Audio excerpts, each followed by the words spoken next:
Alam po ninyo, kabayan, sa simulat sa pool na itatanong ng napakaraming dayuhang nakararating sa ating bansa. Ang mga bagay na ito, bakit ba napag-iiwanan ng Pilipinas sa nila? Gayong sagana naman ang ating bansa sa napakaraming bagay. Ang ating pong mga kababayan may angking talino, sipag at marahil tiyaga sa napakaraming bagay na ating ginagalawan.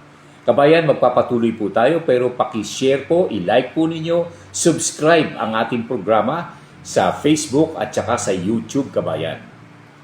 Sa ating pagpapatuloy, magbigay tayo ng background sa kabuhayan at kasaysayan ng Pilipinas.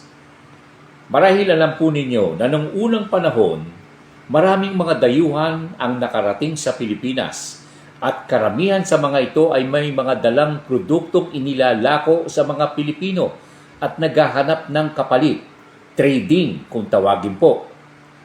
Sa laulan, naglagi ang mga dayuhan sa ating bansa at ipinagpatuloy ang kanilang naipakitang mga pamamaraan sa kabuhayan. At tinawag natin itong negosyo. Pumasok naman ang salitang kalakalan. Ang mga dayuhang naglagi sa Pilipinas, kabayan, ay nakakita ng oportunidad sa pagpapalago ng kanilang pangangalakal. Dahil anila, sila ay may kinabukasan sa tinatawag na kalakalan, negosyo, business, kabayan ko. Indirectly, they introduced this way of life at may mga kababayan tayong sumunod naman.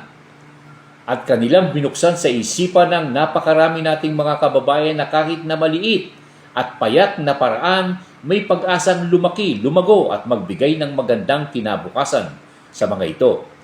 From then on, lahat halos ng mga dayuhang nasa Pilipinas ang pinagtutuunan ng pansin, tiyaga at panahon ay ang kalakalan. Sa kabilang dako, ang pangunahin namang pangarap ng maraming Pilipino ay mapag-aral ang kanilang mga anak para magkaroon di umano ng magandang trabaho, empleyo, kabayan. At kapag natapos sa pag-aaral dito ay sa labas ng Pilipinas, patutungo naman. Kabayan, kung iahambing po natin ito sa kaisipan ng mga dayuhang nagsimula sa maliit na negosyo hanggang sa ito'y lumago.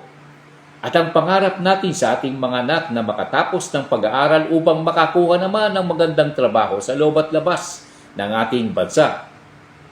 Kabayan, halos lahat ng mga kalapit na bansa ng Pilipinas ay maunlad ang kabuhayan. Higit na nakararami ang mga nasa negosyo. At kung nakatapos naman ang pag-aaral sa mga kursong kinuha, ang layunin ay makatulong sa kanilang bansa sa abot ng kanilang kakayahan at napag-aralan. At dito ay katulong all the way ang kanilang pamahalaan, kabayan. Nandiyan po ang kanilang pamahalaan upang magbigay ng alalay sa iba't ibang mga pamamaraan, kabayan. At ito ay maganda at nakapagbibigay ng inganyo sa mga kababayan nating nais na gumawa ng paraan sa kanilang sariling kakayahan na umunlad hindi lamang ang sarili kung hindi makatulong sa pagunlad ng ating bansa. Kayo po ang humatol, kabayan, sa mga bagay na ating binanggit. God bless po.